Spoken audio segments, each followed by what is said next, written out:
तो कनाडा की express entry दुनिया में ना एक बहुत बड़ा बदलाव आ रहा है। हाल ही में एक ऐसा ड्रॉ हुआ जिसने कई कैंडिडेट्स की उम्मीदों पर कह सकते हैं कि एक सवाल खड़ा कर दिया है। आज हम इसी नई हकीकत को समझने वाले हैं और जानेंगे कि इस बदलते सिस्टम में कामयाबी का रास्ता आखिर है क्या। चलिए शुरू करते हैं। स्क्रीन पर ये जो नंबर दिख रहा है 749, ये कोई मामूली आंकड़ा नहीं है।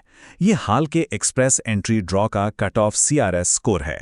एक ऐसा स्कोर जिसने बहुत से लोगों को ये सोचने पर मजबूर कर दिया कि क्या कनाडा का रास्ता अब उनके लिए बंद हो गया है।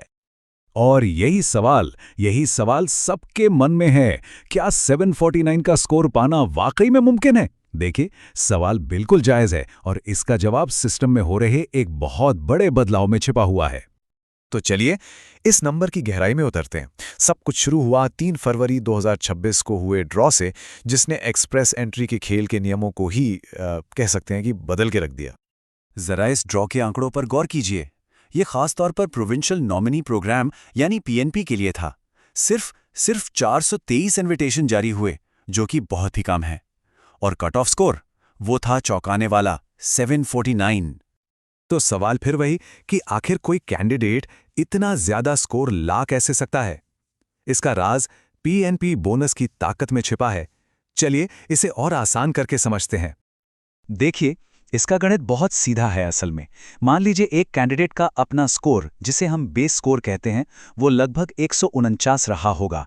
लेकिन जैसे ही उन्हें किसी प्रांत से नॉमिनेशन मिला, उन्हें सीधे 600 पॉइंट्स का बोनस मिल गया और बस इसी तरह उनका कुल स्कोर 749 पर पहुंच गया।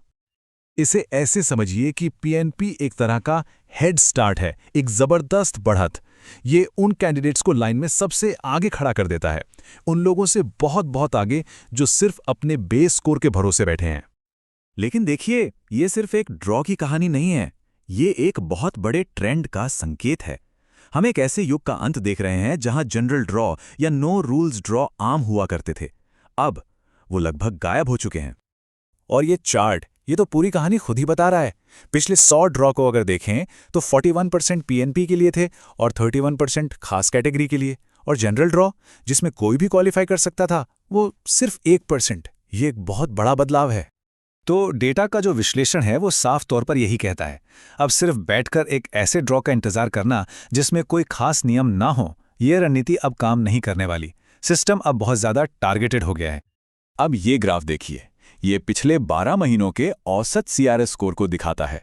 साफ देखा जा सकता है कि PNP ड्रॉ की वजह से स्कोर में कैसे बड़े स्पाइक्स आते हैं। जैसे हाल में ये 749 तक पहुंच गया।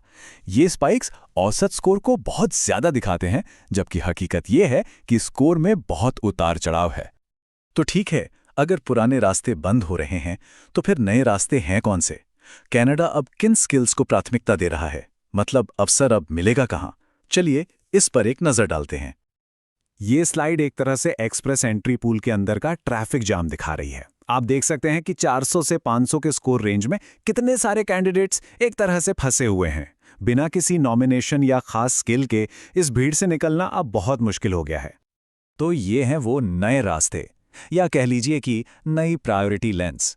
कनाडा अब साफ तौर पर कुछ खास क्षेत्रों पर ध्यान दे रहा है, जैसे कि फ्रेंच भाषा की अच्छी जानकारी, हेल्थ केयर, ट्रेड व्यवसाय और बेशक प्रोविंशियल नॉमिनेशन। अगर किसी के पास इन क्षेत्रों से जुड़ी स्किल्स हैं तो उनके लिए मौके बहुत ज्यादा हैं। तो अब जब हमें ये सब पता चल गया है तो सवाल है कि आगे क्या किया जाए। चलिए एक एक्शन प्लान बनाते हैं जो मौजूदा CRS स्कोर पर आधारित हो। ये स्लाइड एक सीधी साधी रणनीति गाइड है। अगर किसी का स्कोर 450 से 490 के बीच है तो पहली प्राथमिकता किसी प्रांतीय कार्यक्रम को टारगेट करना या फ्रेंच भाषा को बेहतर बनाना होना चाहिए। अगर स्कोर 500 से ऊपर है तो कैनेडियन एक्सपीरियंस क्लास यानी CEC और दूसरे कैटेगरी बेस्ड ड्रॉ पर नजर रखना बहुत जरूरी है। और हाँ, अगर किसी का स्कोर 740 से ज्यादा है तो वो लगभग पक्के तौर पे एक PNP नॉमिनी है। उन्हें बस ये पक्का करना है कि उनकी फाइनल एप्लीकेशन में कोई गलती ना हो। आखिर में बस एक सवाल जो सोचना बहुत जरूरी है। एक्सप्रेस एंट्री का पुराना रास्ता अब बंद हो चुका है। सवाल ये है कि क्या आपकी रणनीति इस नई हकीकत के लिए तैयार है?